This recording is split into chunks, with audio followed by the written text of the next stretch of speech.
Self-doubt can hold people back from reaching their full potential, whether in their careers, relationships, or personal growth.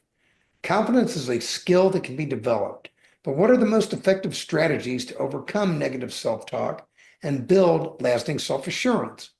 In this interview series, I'm talking to mindset coaches, psychologists, authors, and other experts who can share actionable insights on overcoming self-doubt and cultivating confidence. As a part of the series, I had the pleasure of interviewing Dr. Machado. Michelle is an international speaker, mindset expert, NeuroChangeSolutions Consultant, and founder of Luminara Academy. She's becoming a global voice on reconnection, identity, and purpose in a world overwhelmed by performance, pressure, and noise. Her first TEDx talk, "The One Skill AI Can't Replace," went viral for its powerful message on the rising crisis of disconnection in a tech-saturated world, sparking global conversations about the future of human connection. As the creator of the Human Connection Framework, Michelle blends neuroscience, storytelling, and soul-deep insight to help people overcome self-doubt, rewire their mindset, and lead from a place of clarity, courage, and conviction. With nearly 2 decades of leadership across 4 continents and having navigated 3 international moves in just over 4 years while earning a PhD and working towards an MBA, her journey reflects the very mindset shifts she now teaches. Confidence is not something you're born with, it's something you build. Today, she delivers transformational keynotes, mindset masterclasses, and coaching programs that empower organizations, women's communities, Gen Z leaders, and faith-driven professionals to reconnect, realign, and rise with confidence. Michelle, thank you for being here. How are you? I'm doing really well. Thank you so much, Stanley, for having me here. You're quite welcome.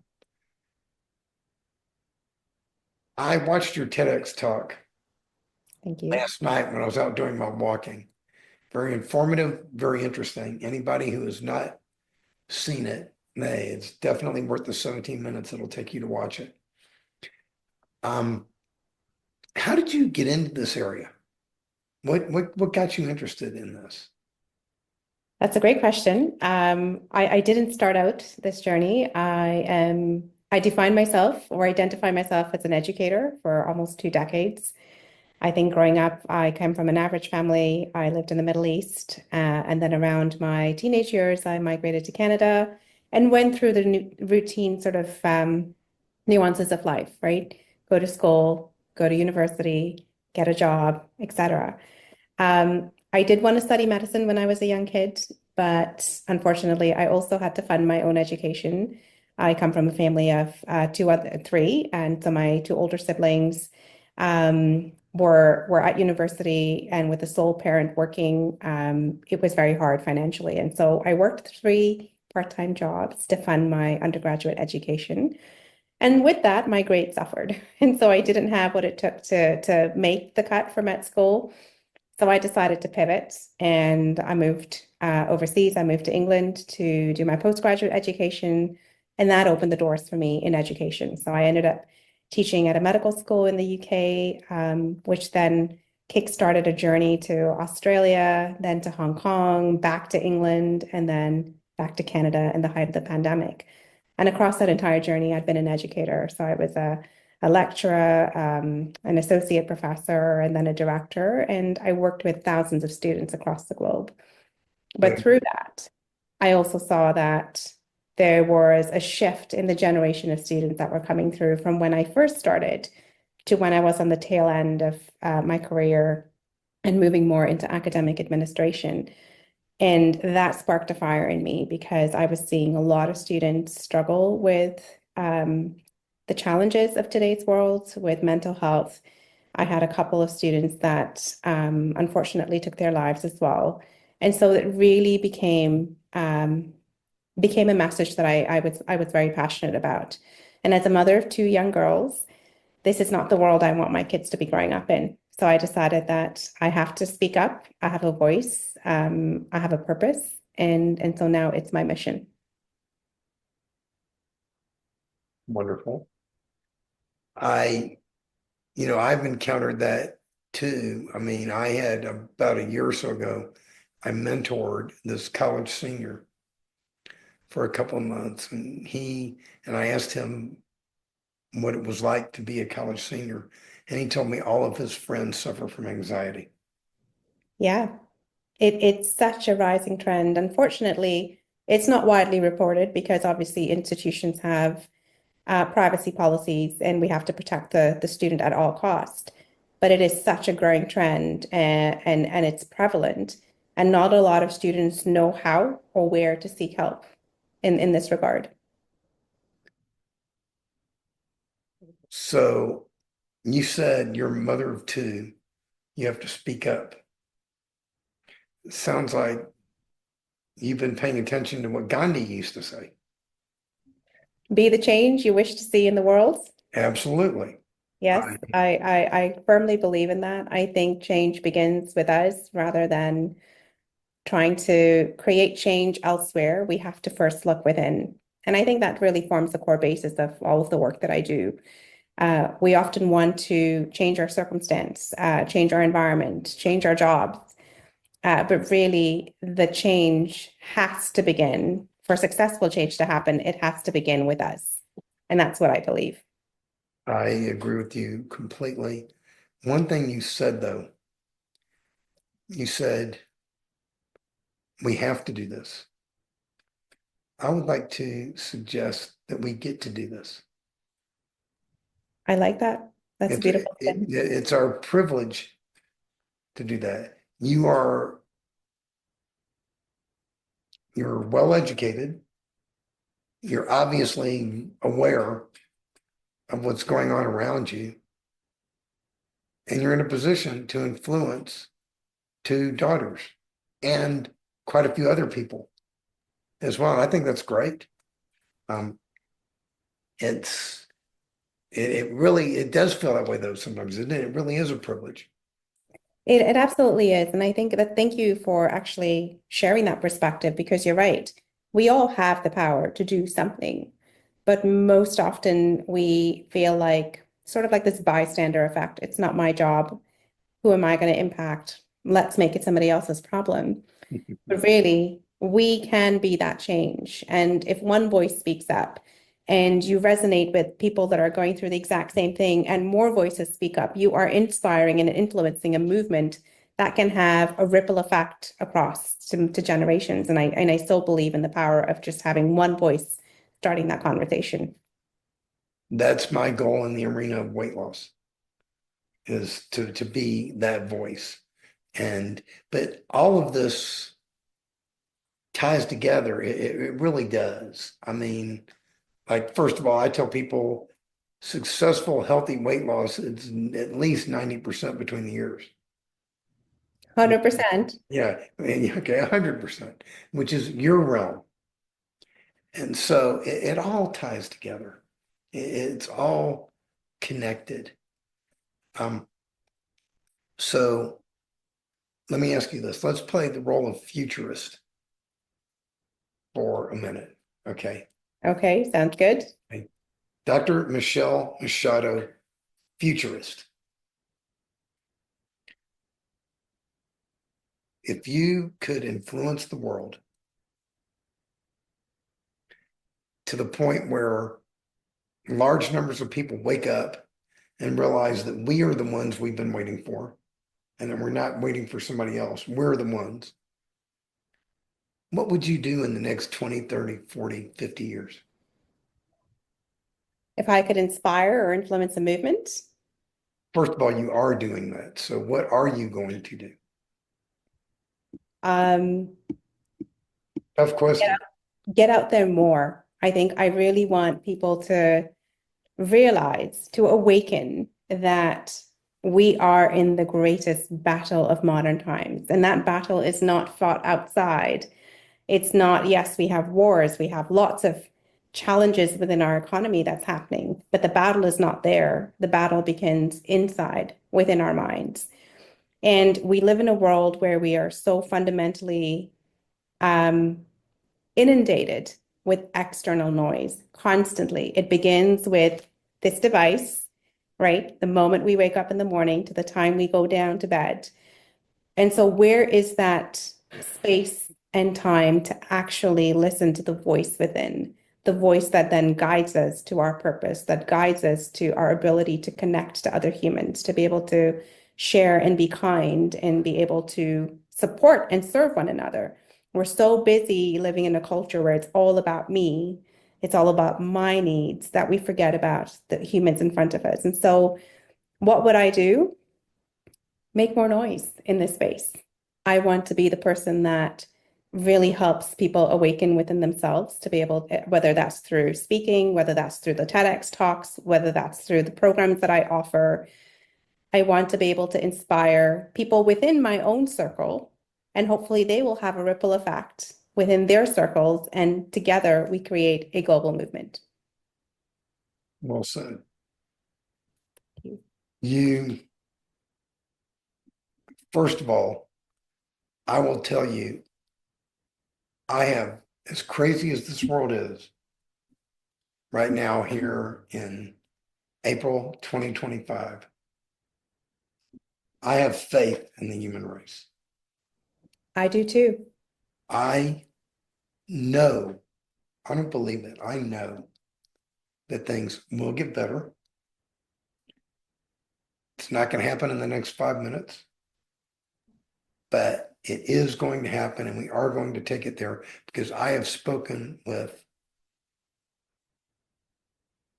a large number of people who feel like you feel and who are highly educated like you are, have faith like you do. This will happen, and and I think belief is such an important thing. Can you talk about the power of belief a little bit, Yeah, please? absolutely. I think belief fundamentally starts with a thought, right? And I think those thoughts are cultivated through our early upbringing, whether it's in your family, in, your environment, your schooling. We start to think through, or we believe certain things, whether that's faith, political views, values. However, I feel that a lot of people today think that beliefs are hardwired, that you can't change beliefs because you've been raised a certain way, because you've lived your life a certain way. That's just the way you are. That's just what your belief system is. And if that works for you, great. But I would highly say that if your belief systems are keeping you stuck, if your beliefs are preventing you from achieving, from making you feel fulfilled, from denying you your purpose, then maybe you need to relook at what those belief systems are and ask yourself, who am I being and who do I want to be?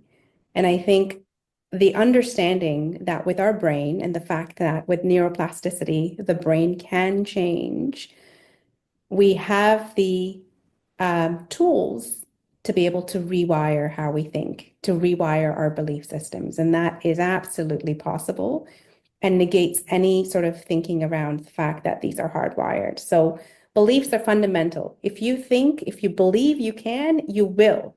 If you believe you can't, you won't. It's as simple as that. It all begins with the power of how we think and how we see our world.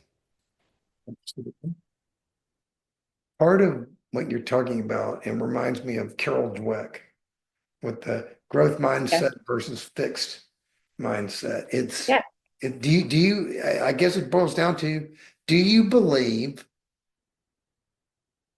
you can change? Do you believe that you can get better? I know I do because I've lived it. Mm-hmm. Sounds to me like you believe it, Yes, 100%. but some people don't. Yes, a lot of people don't.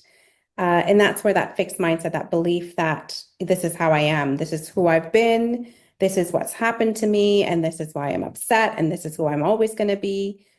But that is that fixed mindset. And I think the awareness or having people understand that your brain has the ability to actually change, hopefully inspires people to think that I can do this. I can create a growth mindset. I can actually achieve what I want to achieve. I haven't gotten to where I am with the mindset that I won't get there. Every single day, it's an actual consistent practice that I employ every single day to believe that my message will reach the masses. And I know that it's just a matter of time. That's great. And I'm guessing you got quite a bit of that from the way you grew up. You were taught to believe in yourself. Yes, a bit of both. I think I was certainly always, my upbringing was very positive in a lot of ways, but I also had a lot of hardships and a lot of obstacles that came my way as a result of it. Being a teenager, having a lot of health issues, I myself was overweight, and so that immediately impacted my confidence and my self-esteem. So even though my parents would tell me I am worthy and I am beautiful, I never actually believed it. I never internalized it. And so although they were externally communicating that to me internally, I never actually assimilated that into my life. And so it's been a long journey to actually realize that worthiness comes from within and that confidence is something that you have to build over time. You have to own it and you have to believe that you can actually achieve anything you want to achieve. And of course, you have to work towards it. It's not just sitting there and hoping for something to fall into your lap. It sounds to me that when you encountered those obstacles, you did what I like to do. I tell people obstacles are not barriers. Obstacles are closed doors, inviting you to open them and walk through. Yeah, I have it. I love that perspective. I think the way I've looked at obstacles is a way to build your resilience, a way for you to recognize your inner strength. And sometimes obstacles can be a sign that it's not this one, but it's actually another door that's opening for you. I've seen it in different ways, and I think they're all right. But what I want to emphasize is that an obstacle doesn't mean that you give up. I think most people stop the moment they come up against a barrier and an obstacle, and that's why success is never achieved. But if you can push through that, if you can try to see what the obstacle is actually presenting to you, you, with that powerful mindset and that belief system, you'll be able to overcome that obstacle. I'm not trying to tempt fate here, but I like to tell myself that I eat obstacles for breakfast. That's a good one. It's all in how you look at it. Yes. But yeah, but I'm not trying to tempt fate. You don't need to send me any more obstacles. Thank you very much. I'm doing quite fine as it is. Um, but that's so key. Let me ask you about embarking on a process of change. It can be pretty scary, can't it? Yeah. Change means that you are stepping out of your comfort zone because our brains are wired to keep us comfortable, to protect us, to keep everything known. And so the moment you start to do anything different, you are going to make yourself uncomfortable. You enter what we call the fear zone. And in that fear zone, that is where people they step in there and they're like, ah, can't do this, too scary. And they revert back to their old usual habits. But to pursue, to persist is where you start to see momentum. And so if people can overcome through their mindset, through a very strong belief system, that they can actually pursue this goal that they want to achieve, and maybe even hone into why do I want to achieve it? So bring that emotional component to you because then you're going to remember why you shouldn't stop, why you should keep going because you have this vision of what you want to achieve. Then you're very quickly going to go out of that fear zone and then you're going to be in that learning zone. And that's where change eventually will become more common and more habitual over time. And remind yourself that you are a human being. You are going to encounter hiccups along the way. Yes. Yes. But fear is a funny animal. You've probably heard this.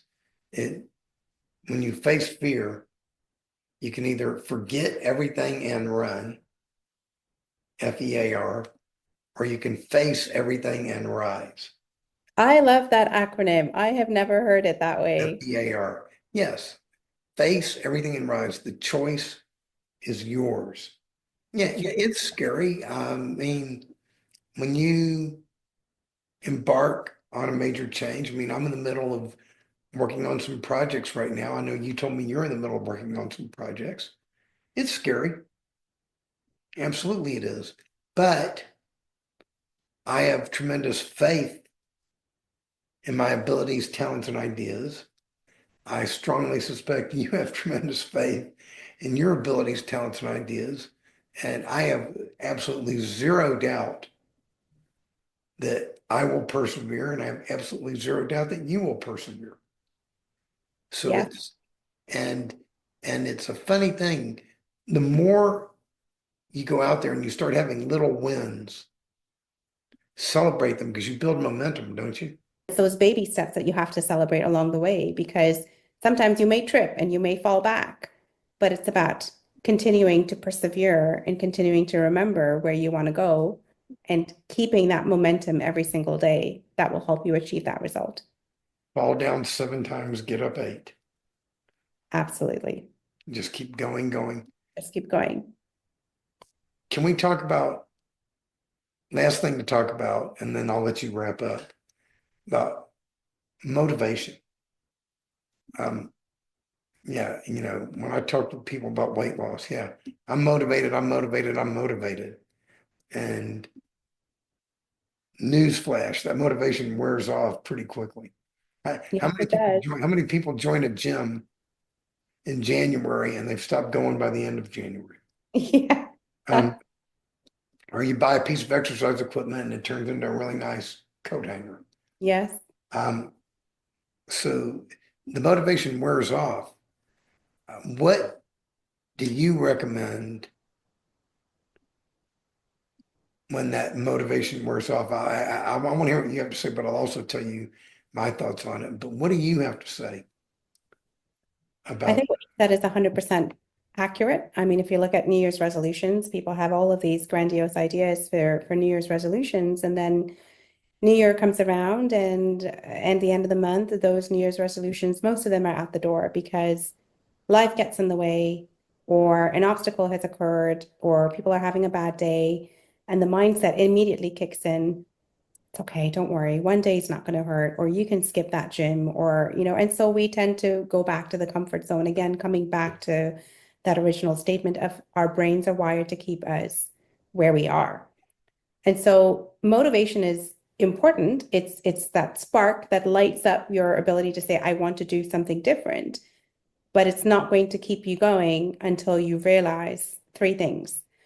What I say first is reconnect with your why. So when you were motivated to change, what caused you to have that motivation? What was your why did you want to do that? Bring back that why, because the moment you can reconnect with the purpose of what you want to do, you are bringing an emotional attachment into your body, into your mind, and that will keep that momentum going because you're going to remember if I don't do this, the cost of me not changing, the cost of me not making that change is I'm going to be the same. And so bring back the why of why you want that change. Once you've done that, I think the second thing is you've got to create very tangible goals. If you're going to say, I want to lose 10 pounds in a month, maybe you could, depending on the program that you're at, but those are very high-end, lofty goals. And so start small. And because those small wins are really important to keep that motivation going, the adding that fuel to the fire. And I think the third thing that I would do is create for me, I use a morning routine. So I always wake up early before my family does, before I have to get into the grind of things, to have the time and space to connect with myself, to connect with my purpose, to connect with my whys, and to be able to reflect on who it is I want to be. What do I want to achieve? How do I want to get there? How am I going to be in the day when I come up against these obstacles that are challenging for me? So if you're on a diet or if you're at the gym, how are you going to come up when someone walks in with a donut? Or, you have to go to this dinner, and how are you going to approach those situations? I find that when you are visualizing your future self, you're able to most often solidify that image in your brain, and that keeps you going towards building that momentum and keeping that motivation throughout that entire process. The way I look at motivation, I think motivation is just what gets us started. And Yes. in my case, my motivation was, it was 4 months before my 50th birthday. And I said that if I didn't start making some changes in my life, I was going to be dead very soon. I think that's a pretty strong why. That is 100%. Um, and, but it wears off very quickly. And what got me to continue was discipline, Mm-hmm. self-discipline. And discipline, people think of it as a dirty word. It is a powerful word. For example, I walk every day, each and every day. I have walked every day, 2 or more hours a day for the last 7 years. And if you take out the 3 days I was sick before that streak started, it's 12 years. Wow, that's amazing. And I keep going and going and going. And it has changed my identity. My discipline has changed my identity. I I too get up very early in the morning and I stretch and I immediately say I'm going out for a walk. And I don't ask myself, am I going out for a walk? I don't convince myself I need to go out for a walk. I'm going for a walk because I am a walker and that is what I do.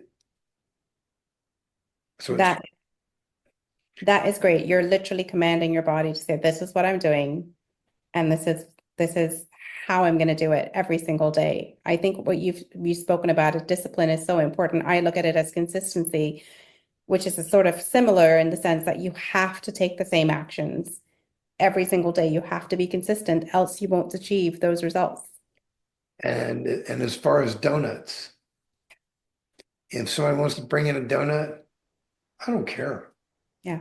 Bring it in. You can stick 100, you can stick a plate of 100 donuts in front of me, and I can promise you I'm not going to eat one because I am not a person who eats donuts.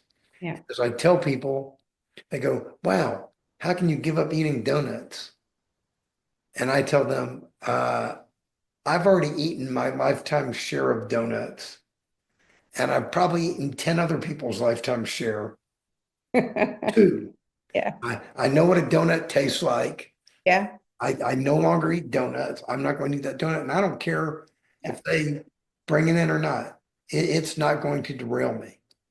Um, and And just that's powerful, powerful mindset shift. yes, it becomes that way.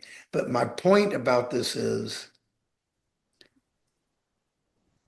I do not consider myself to be any more special than anybody else, any more special than anybody who's listening. Um, we're all special. Yeah. And the point I'm trying to make is that we all can be as powerful as we choose to be. Yes. And we all can be so much more powerful than we might think we are. 100%. I agree with that. I think there's so much power within each of us. I always say, your mind is your most powerful asset. You can either use it to protect you and allow you to rise and soar, or you can use it to destroy you and hold you back. It is the most powerful asset, and we can do so much with it if we tap into that power and recognize just how much strength we have within us. And as we connect, we can do that in large groups. Indeed. And when groups start to engage in positive self-talk, positive group talk, Yeah. positive empowering talk, that's when things start happening. Good things. Indeed. In closing, is there anything you'd like to add that we maybe haven't discussed or anything you're working on? You've got another TEDx talk coming, don't you? I do. This one sort of fell into my lap, and so I'm very blessed for the opportunity. So I'm busy preparing for that. But I think to the audience listening, I would just say, a year ago, I left my full-time job to start out on this entrepreneurial journey, and it has its ups and downs. But where I am today has not come without the ability and the belief that I can do anything that I set my mind to. And also with a message that's really imprinted on my heart. So my message to you would be, wherever you are in your life, I would ask you to pause, to reflect, ask yourself, are you where you want to be? And if the answer is no, ask yourself, who do you want to become? And what are the steps that you need to take there? And then take those steps and believe that you can. And to Stanley's point, be disciplined about it, be consistent about it, because you have to pour into yourself at the beginning. And when you're doing that, nobody else can see your effort but you. But eventually, when that cup overflows, people will see and people will notice. So take courage, and look within. Amen. Amen. Thank you very much. This has been a pleasure. You're very welcome. Thank you so much for having me, Stanley.